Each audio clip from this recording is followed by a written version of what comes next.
So, dumating na nga ito ang ating in-order na mattings para sa ating NMAX. Ayan, ito na. SICK brand ng matting.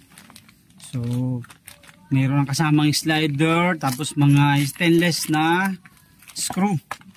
So, ito na yung ating kakabit sa ating NMAX ngayon. Tingnan natin kung talagang gaano kaganda to.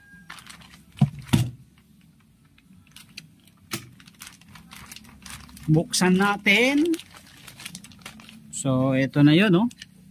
Wow, grabe, kaganda naman, no? Ayan.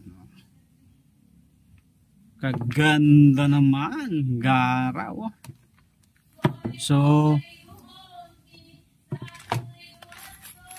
ayan na, mga kabit. Check out nyo na, para magkaroon na kayo nito.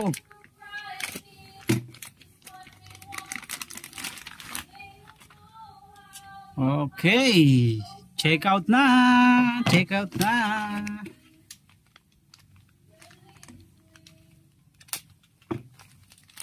Ito yung kanyang slider.